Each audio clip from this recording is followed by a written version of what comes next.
Hola, ¿qué tal? Les doy la bienvenida y les agradezco por sumarse a una nueva actividad de Fundación ICBC en este ciclo de comercio internacional, un ciclo que está guiado por tres ejes principales: innovación, sostenibilidad e integración. Hoy nos complace tener como invitado especial a Federico Merke, un colega y un querido amigo, quien además es uno de los especialistas en relaciones internacionales más destacados y reconocidos del país. A Federico lo hemos invitado para conocer su visión y conversar sobre las transiciones globales que están ocurriendo de forma simultánea en la geopolítica mundial, en la globalización y en la gestión del cambio climático. La idea es comprender mejor cómo está operando esta triple transición y visualizar qué opciones tiene la Argentina frente a ella. Antes de comenzar y darle la palabra a nuestro invitado, les cuento, para quienes no lo saben, que Federico, además de poseer una extensa trayectoria académica y profesional como analista internacional, es actualmente director de la maestría en Política y Economía Internacionales de la Universidad de San Andrés e investigador del CONICET. Y cabe destacar que sus análisis e investigaciones se han publicado en numerosos medios y casas de estudio tanto nacionales como del exterior. Bueno, Fede, muchas gracias por aceptar esta invitación y acompañarnos. Ahora sí, te cedo la palabra para escucharte atentamente y luego conversar sobre tu presentación. Así que adelante. Hola Ezequiel, buen día a la audiencia, un gusto estar acá con vos, con el equipo de ICBC que está ahí detrás de la pantalla, colaborando con la organización. Así que nada, empecemos si les parece. Yo voy a compartir la pantalla. Ahí se está viendo, Ezequiel. Se ve bien, Fede, se ve perfecto. Bueno, como vos dijiste, ¿no? Estamos atravesando un periodo de mucha turbulencia y de muchas disrupciones. Eh, la vez pasada leí un artículo de Simon Cooper en el Financial Times que decía que la humanidad ha dejado de hablar de progreso y está pensando en cómo evitar el próximo conflicto, ¿no? Cómo evitar la próxima catástrofe, y calculando qué chances hay de una escalada nuclear, qué chances hay de más estancamiento de inflación, qué chances hay de llegar al 1,5, a los 2 grados de calentamiento global, qué chances hay de que haya una crisis, una hambruna, por escasez de alimentos, etc., ¿no? Entonces, estamos viviendo tiempos muy convulsionados, y a partir de la invitación que ustedes me hicieron, yo me quise correr un poco de lo que es Rusia, Ucrania, algo que se está comiendo las noticias a diario, quizás hoy ya menos que un mes atrás, 2 meses atrás, y que paradójico porque ya parece ser como una normalidad nueva, que es el conflicto en Ucrania, que coexiste con otros desafíos por delante, ¿no? Me quise correr un poco de esa coyuntura y pensar de acá a unos plazos intermedios, a 10 a 20 años, de hacia dónde está yendo la sociedad internacional, ¿no? Entonces, el argumento que yo traigo acá es que no estamos viviendo una sola transición, siempre se habla de el mundo está en transición, y siempre se dice, bueno, vamos de acá para allá, ¿no? Y a mí me costó mucho encontrar una sola historia. ¿Cuál es ese ir allá? ¿Qué es lo que estamos dejando atrás y hacia dónde estamos yendo? Y me da la sensación que a partir de todo lo que estoy leyendo, distintas miradas, distintas visiones, yo lo que encuentro es que en realidad estamos atravesando 3 transiciones, y quizás esto es lo complicado del momento actual, que por supuesto se superponen y interactúan entre ellas, ¿no? O sea, uno las puede distinguir analíticamente por separado, pero en la práctica están interactuando constantemente, y de hecho es difícil anticipar cuál es la transición que va a ser dominante por encima de las otras dos. Eh, Alguien también podría decir, bueno, ninguna va a ser dominante y van a interactuar de modo mucho más aleatorio, léase caótico, ¿no? Este es un poco el argumento de la entropía de Randall Schwell y de otros que trabajan esa idea de que, bueno, acá nadie va a estar a cargo, no va a haber un solo principio ordenador, lo que va a haber son interacciones muy erráticas, volátiles, inciertas, etcétera, ¿no? Yo eso no me voy a meter, me parece que ya es demasiado futurología para esta mañana. Entonces, mi idea es analizar estas tres transiciones, qué son, cómo interactúan y qué desafíos tiene la Argentina para abordar estas tres transiciones. Todo lo que diga hoy es apenas un ensayo, son algunas ideas generales. Yo no tengo respuestas concretas y tampoco tengo soluciones mágicas de cómo abordar esto, que es enormemente complejo, ¿no? La primera transición es la transición del poder, que es una historia bueno, que es bastante conocida en la política internacional, la idea de una potencia hegemónica, el incumbent, ¿no? Que está arriba y que quiere seguir estando arriba, aunque está declinando en términos relativos, y una potencia que está en ascenso, como es China, y que a partir de ese ascenso empieza a alterar sus preferencias y empieza a querer moldear un ambiente internacional que sea más cómodo para las instituciones domésticas de China y los valores de China, ¿no? Entonces, ese es el conflicto que se grafica muy bien en estos tres cuadros que tengo acá de ascensos y declives, ¿no? Y es una transición de poder que tiene una dimensión material, ciertamente, en lo económico, en lo militar, pero también tiene una dimensión en el plano multilateral y también en el mercado de ideas. China, de alguna manera, el ascenso de China, de alguna manera, viene a cuestionar el argumento de que el camino a la modernidad está hecho de democracia, ¿no? De que para llegar a esa modernidad hace falta tener democracia. Me parece que China en ese sentido cuestiona no solamente el unipolarismo, sino la universalidad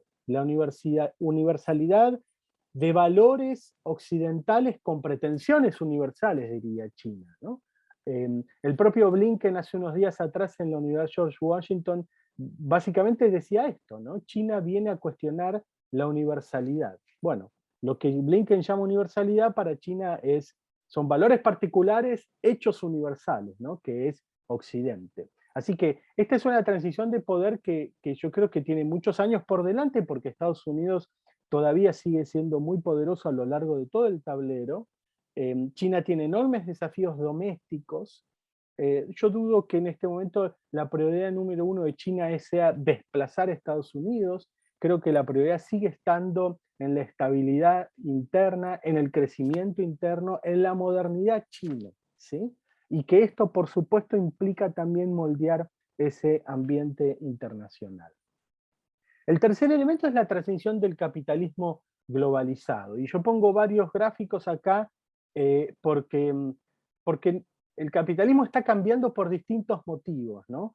En la transición del poder, yo creo que el driver principal de esta transición yo lo podría resumir como la tasa desigual de crecimiento. A mí me parece que el motor de esta transición es esa tasa desigual de crecimiento. Acá lo que hay, por un lado, es una revolución tecnológica que está alterando la forma en que comercializamos, en que producimos, en que nos comunicamos. Todavía estamos viendo el comienzo de eso. Ahí hay un señor en el metaverso jugando a no sé qué. Yo nací con el televisor blanco y negro, probablemente mi funeral lo hagan en el metaverso, y ese sería un poco el arco de las transformaciones que estamos viendo, ¿no? Pero no solamente hay un cambio tecnológico, sino que también la globalización ha dejado a mucha gente afuera del sistema, o ha imposibilitado el ascenso social. Y esto no ha sucedido solamente en el sur global, sino principalmente en el norte global, en donde las clases medias de países desarrollados han visto enormes obstáculos para seguir creciendo, enormes obstáculos para poder acceder a bienes materiales y simbólicos que accedían sus padres y sus abuelos, y ellos ya no, y sus hijos ya no. Entonces, ahí hay un rechazo a la globalización en términos de qué resultados nos trajo, y esto se traduce en nacionalismo económico, en más proteccionismo, en algo de xenofobia, en racismo, en distintas expresiones que hacen a una postura con un sentimiento anti-globalización y que proponen esta idea de recuperar soberanía, recuperar Estado, más política, menos mercado, ¿no? Entonces la globalización está muy cuestionada, no solamente desde dentro de Occidente, sino también de afuera de Occidente, pero al mismo tiempo la globalización está cambiando endógenamente a partir de cambios en los modos de producción en la tecnología que nos facilita o dificulta nuestra labor. Y la tercera transición es la transición climática. Me parece que este gráfico es muy explícito acerca de dónde venimos, dónde estamos y hacia dónde podemos ir, ¿no? Nosotros estamos precisamente en esta línea que está acá en estos puntos, y estos serían como los distintos escenarios que tenemos por delante según cuánto podamos reducir nuestras emisiones, ¿no? Acá estamos muy complicados, acá podemos navegar, acá podemos hablar de adaptación, acá va a ser muy difícil hablar de adaptación, y en todos casos hay que hablar de mitigación. Las cosas no se están haciendo como se esperaba, hay muchos obstáculos, el cambio climático implica no solamente el aumento de temperatura y la erosión del capital natural, sino que además supone pensar en política, en economía, en problemas de acción colectiva, en problemas distributivos internos, en cuál va a ser el rol precisamente del capitalismo y de las grandes corporaciones. El cambio climático yo creo que es la tormenta perfecta de problemas económicos, políticos y sociales, ¿no? Y son esos problemas muy endiablados, porque es muy difícil definirlo, es muy difícil saber cuál es la solución, es muy difícil saber si realmente lo hemos resuelto incluso. Eh, y yo creo que este es uno de los grandes desafíos de la humanidad hacia adelante. Y lo interesante es que hay una narrativa atrás que es muy sencilla y es mitad 2030, todo 2050. Yo creo que hay pocas oraciones tan potentes como esas, porque uno dice 1.5, 2, dice mitad 2030, todo 2050, y todos sabemos de qué estamos hablando, todos entendemos cuál es el horizonte. Con esto no estoy diciendo que esto está sucediendo y que nos estamos movilizando en torno a esta sentencia. Lo que digo es que hay un consenso muy fuerte en el sentido de saber qué es lo que tenemos que evitar y hacia dónde estamos yendo, ¿no? Y las noticias hasta acá no son buenas. Vamos a tener cada vez más problemas con el cambio climático. Entonces, vamos a ver cómo interactúan estos tres elementos. Primero, geopolítica y globalización. Yo voy a ir muy rápido, en todo caso después podemos seguir conversando con preguntas o con cosas en particular. La geopolítica y la globalización, yo creo que de esto es de lo que quizás más se está hablando cuando cruzamos las interacciones, ¿no? La idea de cómo el poder y la interdependencia se están afectando mutuamente, la idea de que estamos yendo a un mundo como bifurcado, ¿no? Hay una idea de alinear los flujos económicos con líneas de corte geopolítico. Hoy hay todo un vocabulario que habla de esto, ¿no? El reshoring, el nearshoring, el friendshoring. La evidencia empírica todavía es bastante precaria de que realmente esto está sucediendo, pero sí es fuerte en la percepción de las élites políticas y económicas de que esto va a suceder.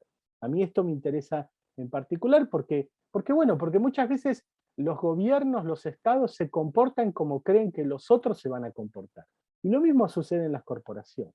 En la última encuesta del World Economic Forum que sacaron la semana pasada, un 70-75% de los economistas en jefe a los que tienen que completan el survey todos los años, cree que esto va a suceder.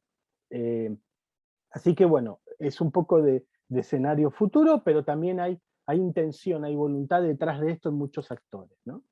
El otro elemento es el incremento del sesgo intragrupo, que claramente acá aflora la cuestión de cómo interactúa poder, economía y tipo de régimen, cuestiones ideológicas, ¿no?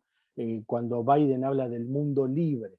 Y hoy el mundo libre de Biden se está organizando en esos acrónimos, en Estados Unidos, en la Unión Europea, en la OTAN, el Quad y AUKUS. Yo diría que esto apunta a una OCDE con seguridad colectiva, a una OCDE que intente acercar sus posiciones y profundizar su integración, porque del otro lado es donde van a venir los problemas. Del otro lado el grupo es más volátil, es menos claro. China todavía no tiene las alianzas estratégicas que tiene Estados Unidos, pero hace unos días atrás se está hablando de la iniciativa de seguridad.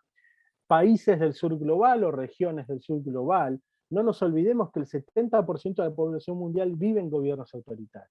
O sea, la mayoría de la población no vive en democracias liberales ni en el mundo libre del cual habla Biden. Y me parece que en esa zona es donde China está tratando de afianzar su liderazgo. El tercer elemento de esa cruza de globalización y geopolítica es el uso coercitivo de la interdependencia. Esto es lo que nos une, es lo que hoy nos está separando. Y esto se está viendo claramente hoy con Rusia, con la interrupción del SWIFT, que es este mecanismo de transacción bancaria, y de un montón de elementos que hacen que aquellas cosas que en la globalización previa nos conectaban, bueno, hoy las vemos como espacios que podemos intervenir para bloquear los flujos y para castigar, ¿no? Entonces el resultado de todo esto va a ser más riesgo político pensado como las chances de que el Estado arruine los negocios, de que el Estado se meta en el sector privado a través de la destrucción, por ejemplo, en una guerra civil, la captura, o sea, la nacionalización, me hago de empresas, la regulación, aranceles, y el bloqueo, no te dejo entrar, no te dejo salir. Y lo interesante del no te dejo entrar, no te dejo salir cosas, antes eran bienes, hoy también son datos. Uno pensaba que el riesgo político era más fuerte cuanto más anclado territorialmente estabas en otro país. Por ejemplo, una inversión en petróleo o una inversión en gas, es difícil salir en 24 horas, y que la plata, las finanzas y los capitales, las inversiones podían salir más rápido. Bueno, esto ya no es tan así. Incluso hasta TikTok o Zoom, que es lo que estamos usando hoy, está sujeto a riesgo político, porque de hecho China ha bloqueado en algunas instancias encuentros de Zoom en China porque no le gustaba el contenido de lo que se iba a hacer en ese Zoom. Entonces, esto llegó para quedarse y el riesgo político ya no es algo que ocurre en países lejanos y diferentes, sino que estamos hablando de países como el Reino Unido, como Estados Unidos y Europa, o sea, países OCDE, ¿no? La pregunta de cierre de esta interacción es ¿cuánta geopolítica puede aguantar la interdependencia, ¿no? La foto de arriba era los 90 y hasta hace, para poner una fecha, 6, 7 años atrás. La foto de ahora vendría a ser esta, ¿no? La idea del bloqueo, de cómo empezamos a cercenar esos mismos flujos que estuvimos creando. Pasamos a geopolítica y cambio climático. Acá son distintos temas. Uno que es interesante es la competencia por los recursos críticos, ¿no? O sea, muchos dicen, la necesidad de la transición energética va a ser que nos peleemos por acceder a recursos críticos. Y ahí entra la geopolítica, naturalmente, pero porque hay un imperativo ambiental detrás, ¿no? O sea, todos los países podrían tener sol, viento, y hacer energía solar, energía eólica, y hacer hidrógeno incluso, pero los que tienen los minerales y los materiales críticos para hacer el aerogenerador, para hacer paneles solares, son pocos países. Son pocos países y casi siempre termina en China este dato, ¿no? O sea, China concentra buena parte de eso. Entonces acá hay una preocupación que es fundamentalmente de Occidente, de cómo la transición energética se traduce en asegurar el acceso a los recursos, la resiliencia y la reducción de la vulnerabilidad. El otro elemento es el cambio climático como multiplicador de riesgos. Hay muchos estudios que analizan esto, como países que están en conflictos civiles, en guerras civiles, principalmente en África subsahariana, en Asia Central, el cambio climático pasa a ser parte de la ecuación del conflicto / estabilidad. Y como las sequías, como los problemas hídricos generan desplazamiento de gente, migraciones climáticas, refugiados climáticas, que aumentan los conflictos en la frontera, ¿no? Entonces, este es otro elemento. El 3 y el 4 van muy juntos, y esto básicamente afecta a las grandes potencias, principalmente a Estados Unidos, pero también a China, ¿no? ¿Qué tipo de poder militar es compatible con la descarbonización? ¿Y cuál es el riesgo de infraestructura física que pueden sufrir las instalaciones y bases militares como producto del cambio climático? Netta Crawford mira mucho en detalle esto. ¿Por qué? Porque el Pentágono es el emisor institucional más grande del planeta, el emisor de carbono institucional, o sea, no estatal, más grande del planeta. Solamente el Pentágono emite más dióxido de carbono que Portugal o que Suecia. Entonces, ¿cómo garantizar un poder militar en un contexto que te exige descarbonizarte? El grueso de esas emisiones tiene que ver con el transporte aéreo, con el transporte naval. Casi el 80% es combustible. ¿Qué combustible va a hacer falta para mover el poder militar? Y el riesgo de infraestructura ya es hoy un problema. Hay muchísimas bases militares, muchísimas instalaciones que sufrieron incendios, las bases navales, ¿qué va a pasar si aumenta el nivel del mar? Esto es un problema en China en particular, que tiene una costa marítima enorme, a muy pocos metros del nivel del mar y por lo tanto muy sensible a las mareas, etc. Y este último punto ya es muy a futuro, pero supone que si la transición avanza y termina en algún momento, no sé si lo vamos a ver, va a generar ganadores y perdedores geopolíticos. O sea, la transición en principio debería alterar el mapa del poder, porque la transición va a implicar menos dependencia de los fósiles, va a implicar nuevas redes de energía, porque va a haber nuevos productores de energía a partir del hidrógeno, por ejemplo, o de la energía eólica o la energía solar. Implicaría una difusión del poder, una difusión de recursos al depender menos de los recursos fósiles. Ahí hay un trabajo que yo cito, que después lo van a poder ver en el paper, que analiza qué países van a ganar y qué países van a perder en un mundo en donde la transición ya tuvo lugar. Y spoileo que Argentina no está nada mal en ese escenario de ganancias y pérdidas geopolíticas.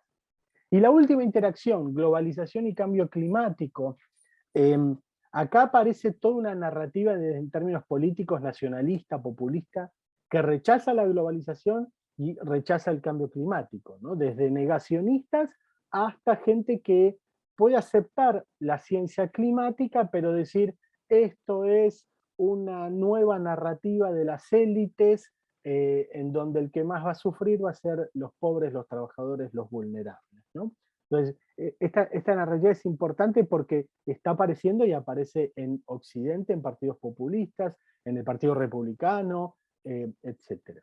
El segundo elemento es que sabemos que el capitalismo globalizado ha dañado el planeta. O sea, hay una correlación entre la globalización del capitalismo y el aumento de emisiones. Más comercio, más caminos, ha generado más emisiones como era de suponer. Incluso la especialización a la que incentivó la globalización ha generado mayores incentivos a deforestar, a pescar de más, la pérdida de biodiversidad. Pongo el ejemplo de Brasil, por ejemplo, que me parece muy claro, ¿no? Un país que se empieza a especializar en agrobusiness y que aumenta los incentivos porque ve un mercado global enorme. Hoy Brasil es un gran productor de alimentos y exportador, entonces eso genera incentivos para la tala y para dañar el Amazonas, ¿no? O sea, globalización, cambio climático. El tercer elemento es algo que está apareciendo mucho en los últimos años. Hay mucho de greenwashing, como se dice, que tiene que ver con el capitalismo de stakeholders, no de shareholders, de accionistas, sino de stakeholders. O sea, corporaciones que deberían preocuparse por igual del cliente, del empleado, del planeta, del inversor, de la comunidad territorial a la que pertenecen, ¿no? Entonces acá hay todo un desarrollo de autoridades transnacionales que terminan organizando la cadena de valor en torno a lo que se llama como ESG, o sea, la dimensión ambiental, la dimensión social y la dimensión de gobernanza. Y esas cadenas de ESG estarían operando transnacionalmente, o sea, H&M tiene miles de proveedores en todo el mundo, por ejemplo en Vietnam, y H&M exige estándares que Vietnam no exige. Entonces el empleado que está en una empresa que hace cosas para H&M en Vietnam está mucho más sujeto a la regulación de H&M que a la regulación de Vietnam. Me parece que esto es un cambio enorme dentro del capitalismo. Muchos dicen, bueno, esto es muy chiquito, es muy incipiente, hay mucho de hipocresía, y mucha crítica incluso dentro del sector corporativo. Y esa crítica la vimos la semana pasada, cuando Stuart Kirk, director mundial de inversión del HSBC Asset Management, dijo, ¿a quién le importa que Miami esté 6 metros bajo el agua dentro de 100 años? Ámsterdam lleva 6 metros bajo el agua desde hace años y es un lugar muy bonito, nos las arreglaremos. O sea, este hombre que después de dar esta conferencia lo suspendió el banco porque no tenía otra opción, eh, básicamente en su presentación que está en YouTube, y los invito a que la vean porque es muy interesante, él dice, estoy cansado de la regulación ambiental, nosotros tenemos un montón de desafíos en el corto plazo, el problema ambiental es un problema que tiene décadas por delante, tenemos problemas de cripto, tenemos problemas de regulación con China, tenemos problemas de regulación en Estados Unidos, tenemos problemas de inflación, tenemos problemas de cómo recuperamos la pospandemia, y sin embargo el 80% de mi tiempo lo gasto en regulación ambiental y en riesgo ambiental. Entonces él dice, acá hay una desproporción enorme entre los apocalípticos y las tareas de corto que yo tengo. Más allá de que uno esté de acuerdo o no con su presentación, yo no estoy de acuerdo, pero sí ilustra los horizontes temporales del sector corporativo, que necesariamente son más cortos que los horizontes temporales de las organizaciones internacionales y que de Greta Thunberg, es obvio. Digo Greta Thunberg por mencionar colectivos ambientalistas, ¿no? Y el cuarto, que también acá hay muchas cosas que se están hablando, impuestos en la frontera, regulaciones, el efecto Bruselas, ya, conocido como tal, que tiene que ver con la regulación del comercio y la regulación ambiental, ¿no? De qué manera los flujos comerciales van a ser afectados por regulación por parte de centros económicos, principalmente Estados Unidos, Unión Europea y China, ¿no? Y acá la idea, uno podría decir, bueno, el mejor escenario es que todos regulen por igual, y que todos pongan impuestos al carbono, entonces eso se puede internalizar en las cadenas de suministros, pero eso probablemente no suceda. Y lo que es probable es que Europa, China, Estados Unidos tengan distintas maneras de regular el comercio y el impacto ambiental del comercio. Entonces, esto implica más fragmentación y más incertidumbre hacia dónde va el sistema comercial global. ¿Qué hacemos con la Argentina en todo este barullo global? ¿Sí? El punto de partida para pensar Argentina, y voy a ser muy bruto, es que no estamos nada bien, hace muchos años que no estamos bien, tenemos una economía muy delicada, sin embargo tenemos algo más de estabilidad política y tenemos un Estado menos frágil que otros. Cuando digo otros, ¿se ve el gráfico a la derecha? Sí. Este es un índice de fragilidad estatal y como se puede observar en lo que es América del Sur, acá cuanto más alto es el índice, peor está el Estado, ¿no? O sea, más frágil es el Estado.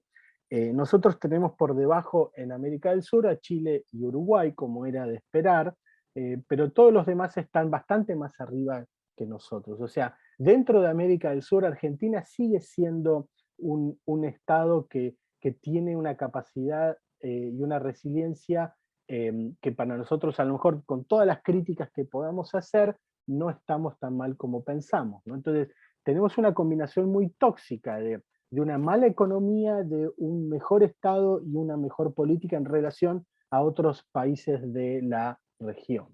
Algunos principios que para mí serían como generales para pensar cómo Argentina tendría que mirar esta interacción entre transición de poder, transición de la globalización y transición climática.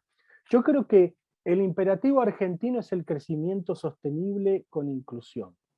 Esto significa que la dimensión más importante para nosotros es la que transcurre entre la globalización y el cambio climático. No entre el cambio climático y la geopolítica, no entre la geopolítica y la globalización. Con esto no estoy diciendo que lo otro no nos va a afectar, ni que nos tiene que interesar. Lo que digo es qué es lo que nos tiene que interesar a nosotros.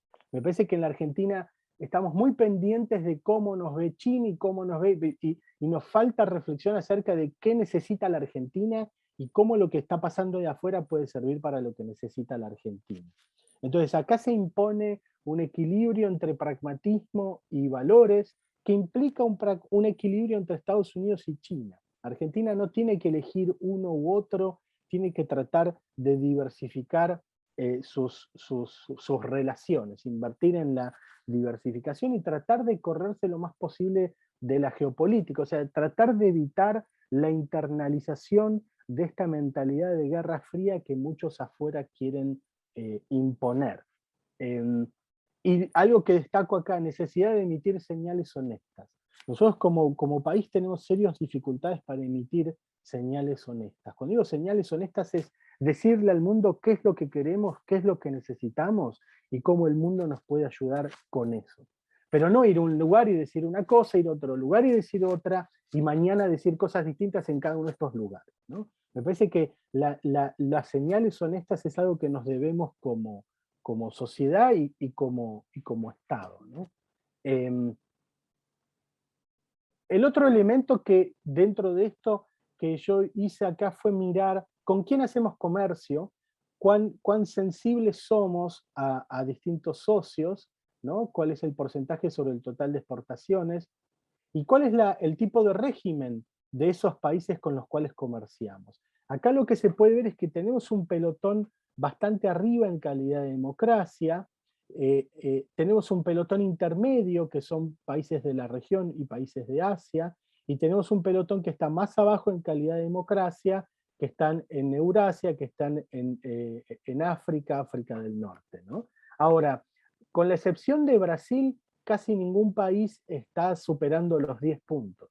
Yo hice el cálculo y para llegar al 80% de nuestras exportaciones tenemos 30 países que componen eso. O sea, tenemos muchos países que es 4 puntos, 3 puntos, 2 puntos. Yo creo que tenemos una inserción comercial bastante diversificada. Podría ser más, pero podríamos crecer más dentro de cada uno de estos países, más que estar quizás buscando otros socios. Lo que sí es que Argentina tiene un punto de partida importante para pensar esta diversificación, y la estoy pensando en términos del cambio geopolítico, digo, ¿eh? O sea, ¿cuál es el tipo de régimen y con quién estamos haciendo negocios?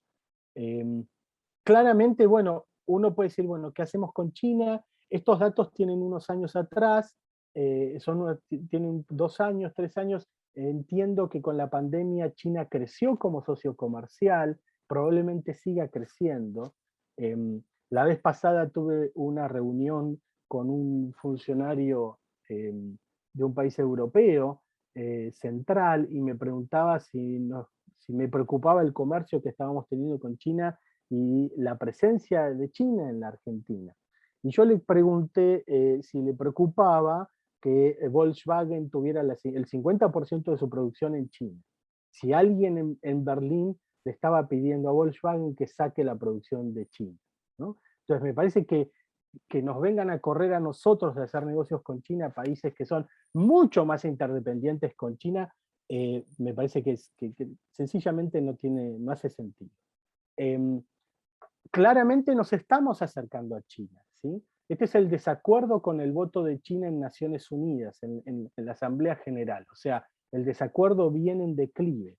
Esto puede ser porque nosotros corremos nuestro voto o porque China está corriendo su voto. Lo concreto es que esto es una tendencia que no es solamente de Argentina, es una tendencia de varios países de la región, y yo acá puse a estos países, probablemente haya otros países en América Latina que también se estén acercando a Chile, y que esto se refleja no solamente en temas comerciales, sino también en temas de política general, de derecho internacional, de cambio climático, de transición energética, de derechos humanos incluso, ¿no? Entonces, no pensemos que lo que está pasando con China es algo propiamente argentino, sino que es una tendencia que se manifiesta en el sur global. Y el tercer elemento dentro de estos puntos es Estados Unidos. Estados Unidos sigue siendo gravitante. Ahí yo en el trabajo presento este índice, está explicado en qué consiste, pero Estados Unidos sigue siendo un país relevante y Brasil sigue siendo importante en la influencia que tiene sobre la Argentina, aunque claramente se ve el crecimiento de la influencia de China en nuestro país, ¿sí? El tercer elemento, geopolítica y cambio climático. Yo creo que acá Argentina tiene un índice de paz bastante bueno comparado con otros países de la región. Y creo que en esta idea de que el cambio climático va a generar la corrida por recursos críticos, por hacerse de minerales, Occidente va a intentar diversificar esos accesos, diversificar los proveedores. Me parece que acá Argentina, junto con Chile, junto con Brasil, o sea, con otros países de América del Sur, tenemos la oportunidad de ofrecer una región con bajo riesgo geopolítico y con recursos que el mundo va a necesitar, alimentos, recursos y energía, minerales y energía. Me parece que esto no lo podemos desaprovechar. Cuando digo bajo riesgo geopolítico, quiero que se entienda. Es una región que tiene bajas chances de que la rivalidad sistémica entre China y Estados Unidos se juegue acá de manera asertiva, de manera sustantiva. Me parece que ese riesgo está mucho más presente en Asia Central, está presente en el sur de Asia, en el este de Asia, en el Pacífico, y ahora en Europa Oriental y la zona de Ucrania. Yo creo que los países de esa región, todos los países que limitan con Ucrania van a estar sujetos a mayores niveles de riesgo político. ¿Quién invertiría en Rumania hoy pegado a Ucrania frente al riesgo de una escalada geopolítica, por ejemplo? Y esos son países que tienen recursos y que tienen otro tipo de actividades económicas con las cuales podríamos estar incluso compitiendo. Después me voy a referir a eso. El cuarto elemento, globalización y emisiones. Yo acá cruzo el índice de globalización del COF con las emisiones. Hay una correlación. Acá globalización es comercio, inversión, comunicaciones, viajes y algo más. No es solamente traslado de mercancías, es abrirse al mundo. ¿sí? Abrirse al mundo correlaciona con emitir. Es casi el 54% de nuestras emisiones se explica por la apertura al mundo. Entonces, la discusión entre crecimiento y ambiente se está dando en la Argentina, a veces de manera bastante intensa. Yo creo que el desafío pasa por desacoplar el crecimiento de las emisiones, y para eso me parece que Argentina tiene que ser mucho más consistente en alinear metas climáticas con los objetivos de desarrollo sustentable. Eso no lo estamos haciendo, es muy poquito lo que se ha hecho para alinear esas dos cosas, los ODS y las metas climáticas. ¿no? Y después hay que pensar que la política ambiental hoy es política de desarrollo. ¿sí? No pensar que la política ambiental es una cosa y el desarrollo o el crecimiento económico es otra, sino que hoy tenemos la oportunidad de hacer de la política ambiental una política de desarrollo, pensando en empleo verde, en sectores de la economía que se orienten a la transición. ¿Es bueno tener metas ambientales? Sí, Argentina las tiene. ¿Son ambiciosas? Sí, son ambiciosas. Y acá está el problema no son las metas, el problema es también tener un camino y una secuencia. Yo eso no lo estoy viendo en la Argentina. ¿Cuál va a ser la secuencia por la cual vamos a ir desprendiéndonos de los fósiles para acceder a las energías renovables? Esa secuencia no está, y me parece que es mucho más importante hoy discutir eso que discutir esas metas que sabemos que probablemente se terminen corriendo. Quinto punto, comercio de servicios. Sobre esto no tengo otro gráfico. Comercio de servicios basados en el conocimiento. Yo en el trabajo destaco que uno de los cambios que genera la transformación tecnológica es el crecimiento muy interesante de los servicios basados en el conocimiento, y cómo Argentina ha crecido bastante en este rubro, no como muchos quisieran, pero hay un crecimiento. Hoy Argentina es el cuarto exportador, el sector de servicios es el cuarto sector en exportaciones en la Argentina, en algún momento fue el tercero, y me parece que acá Argentina tiene un capital humano, tenemos los usos horarios bastante alineados obviamente con la América y con parte de Europa, está la afinidad cultural, está la cercanía democrática y está el bajo riesgo geopolítico, que esto también es un elemento. Las consultoras, las grandes consultoras que trabajan en temas de servicio, como EY, como digamos, las cuatro grandes, pero muchas otras, un elemento que miran a la hora de decir dónde instalamos grandes centros de atención es la cuestión de cómo proteger al empleado y cómo proteger las instalaciones. Hoy EY Argentina tiene más de 2.000 empleados. EY Argentina, si no me equivoco, es el tercer centro más importante de EY luego de Filipinas y ahora no me acuerdo el otro país. Esto es simplemente una muestra de hacia dónde puede ir la Argentina, y acá la clave entonces a la hora de decir hay que hacer crecer las exportaciones, no es containers, aranceles, puertos, logística, obviamente que eso está y hay que hacerlo. Es invertir en capital humano, invertir en habilidades computacionales, en razonamiento matemático, en estadística y en inglés. Si hoy queremos invertir en comercio, hay que invertir en inglés y hay que invertir en razonamiento, en programación, programación, ¿sí? Eh, y voy terminando. Hace rato que se habla en la Argentina del el desafío de construir una coalición exportadora, ¿no?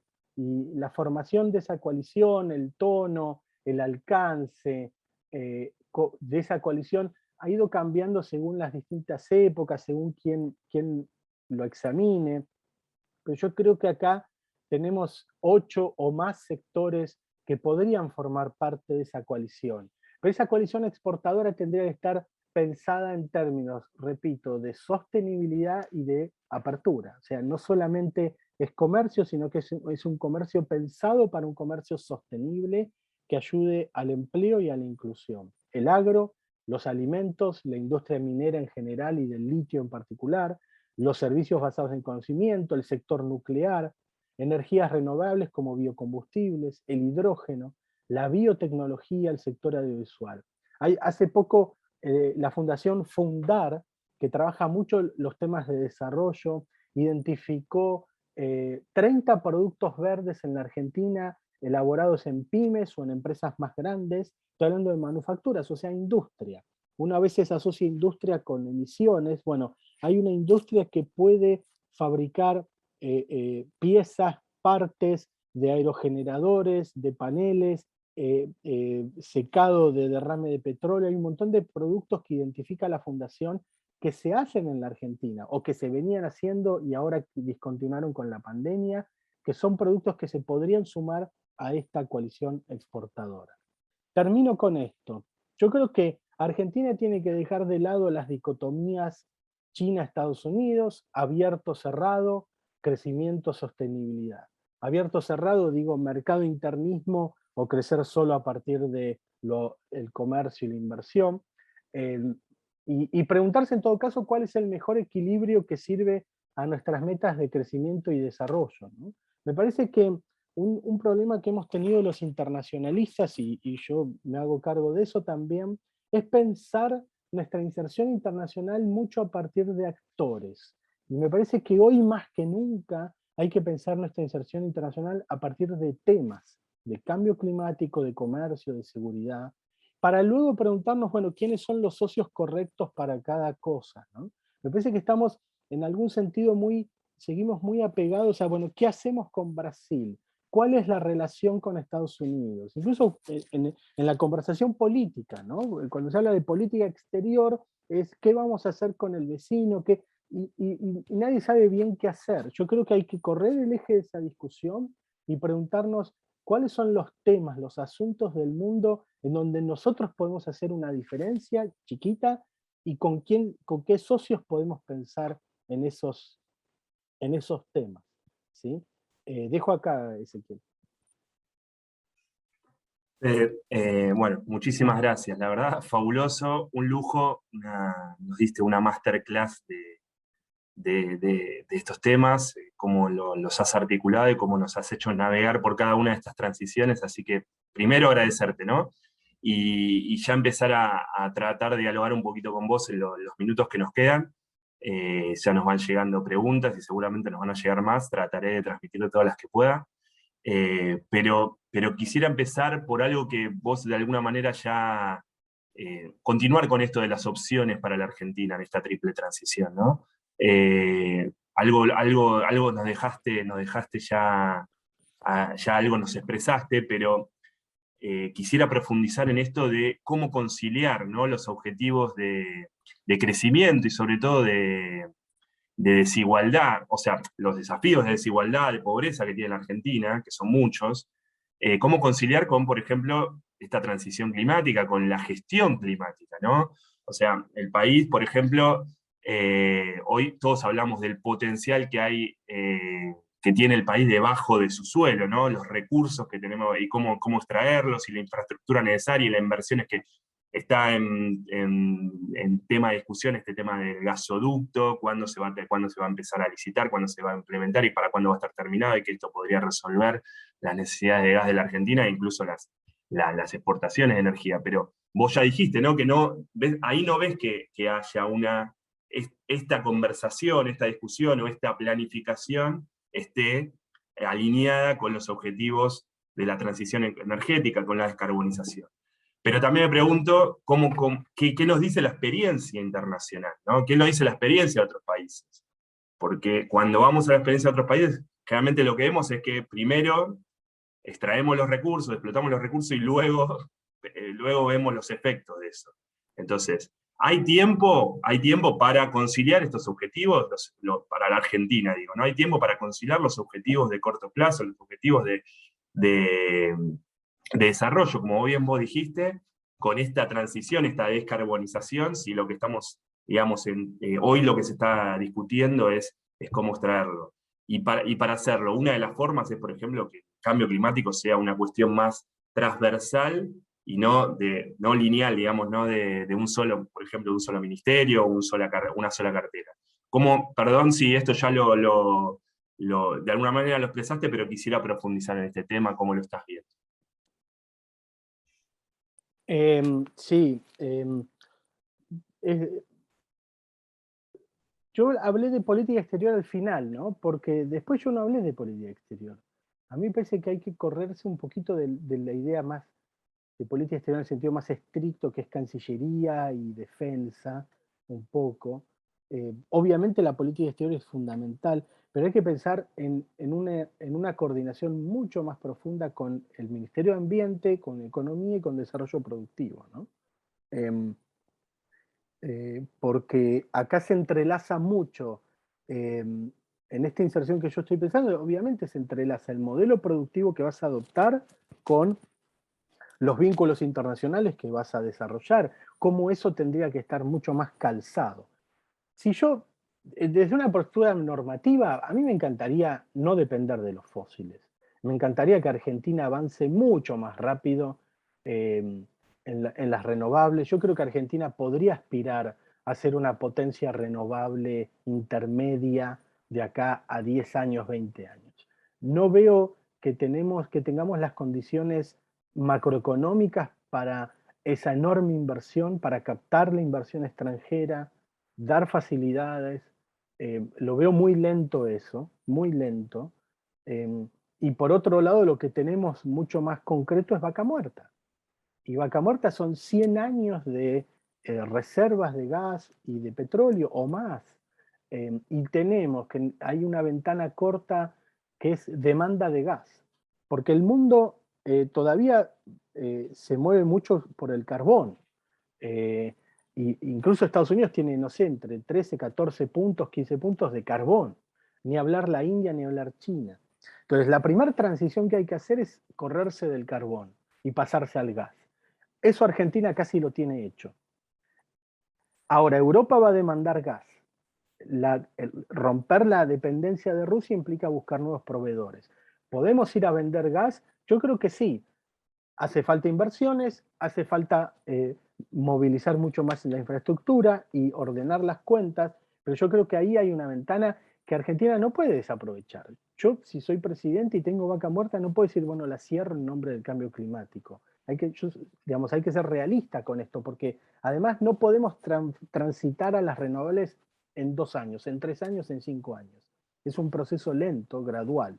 Y yo lo que veo es que los países no están reemplazando, están acumulando fuentes de energía para en algún momento hacer, digamos, moverse hacia el extremo verde de la ecuación, ¿no? Pero lo que yo veo es una lógica de acumulación más que de reemplazo liso y llano.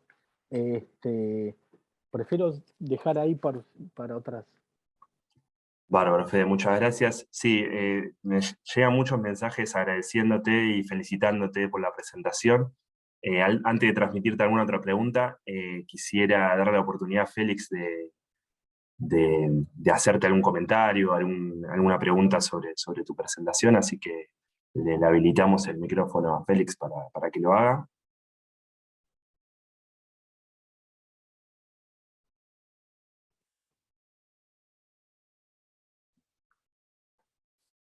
¿Se escucha? Se escucha muy bien, Sí, Félix. Félix. Federico, excelente. Una maravilla. Yo creo que esto, de alguna manera, es el comienzo de algo que tenemos que continuarlo muy sistemáticamente, que involucra dos aspectos que están combinados. Por un lado, el aspecto del diagnóstico del mundo que nos rodea. Y ese diagnóstico hay que hacerlo todos los días. No podés partir de la base de que haces una vez y con eso no, todos los días, actualizarlo. Y por otro lado, lo que podríamos llamar los cursos de acción o las estrategias que como país nos conviene desarrollar. Son los otros países que tienen que pensar en su estrategia. Nosotros tenemos que pensar en nuestra estrategia. A partir de un dato que es muy fuerte y muy importante hoy, que estamos en lo que podemos llamar una región de paz. Uno puede decir América Latina, no, América del Sur, región de paz en términos de lo que Ucrania está poniendo de manifiesto, que es el problema principal que todavía hay y que viene de hace mucho tiempo, que es el tema nuclear. Es decir, el acuerdo Argentina-Brasil consolidó esta región como región de paz. Digo esto porque, y termino, creo que escuchándote me lleva a revalorizar dos propuestas que a mí me impactaron mucho y sobre las cuales he estado trabajando y creo que tenemos que trabajar, que surgen de dos enfoques distintos, pero compatibles. Por un lado es lo que propone Fred Bernstein en su libro de hace poco tiempo, que básicamente da buenos argumentos en un análisis muy sólido sobre por qué nos conviene evitar la idea de una confrontación China-Estados Unidos. Y yo creo que esto es tremendamente importante y lo tenemos que discutir, masticar como país en función de nuestra estrategia en el campo de batalla. Y por otro lado, en la misma línea está lo que planteó también hace poco Juan Tocatlián. Juan Tocatlián, en que el argumento principal, en la misma línea de lo de Fred Bernstein, el argumento principal es: no nos conviene el tener que elegir entre Estados Unidos o China. Y esto me lleva, y termino entonces sí, a la conclusión que frente a un diagnóstico como el que tú has planteado, y podríamos pasar días, horas, meses, años discutiendo, y porque hay que actualizarlo constantemente, tenemos que también concentrarnos en la estrategia que como país nos conviene desarrollar. Y yo tengo la impresión que esa estrategia, y voy a pedir disculpas por la forma en que lo voy a enunciar, tiene que ser una estrategia mangia con tutti. Que lo peor que nos puede pasar como país es creernos esto de que tenemos que elegir uno u otro. Lo que tenemos que tener claro es qué queremos, qué podemos, y negociar y entender y diagnosticar todo el mundo a la vez. Obvio que esto va a requerir mucha acción en el campo del pensamiento orientado a la acción. Pensamiento vinculado al campo de batalla. Pero si algo tenemos en nuestro país y en nuestra región, es capacidad de análisis y experiencia en ese sentido. Gracias, Federico, buenísimo lo tuyo. Gracias, Félix, siempre tan generoso. Y coincido con todo lo que decís, y refuerzo con esto. El 26 de mayo, Blinken dio una conferencia en la Universidad George Washington, que es el enfoque de la administración de Estados Unidos en la relación con China. Está online la transcripción. Es muy interesante esa conferencia que él da. Y él dice, hay 3 conceptos que orientan a Estados Unidos: invertir, alinear y competir. O sea, invertir en capacidades domésticas, capital humano, infraestructura, innovación, tecnología. Alinear. ¿Alinear qué? Alinear a los socios, ¿sí? Reforzar el bloque, volver a reforzar las alianzas estratégicas de Estados Unidos. Tercero, competir con China. Bueno, América Latina no figura en ninguna de las 3 etapas, ni en invertir, ni en alinear, ni en competir. Cuando habla de alinear, Blinken habla de la Unión Europea, de la OTAN, del Quad, de AUKUS. O sea, el eje incluso se estaría desplazando de Europa hacia el Indo-Pacífico.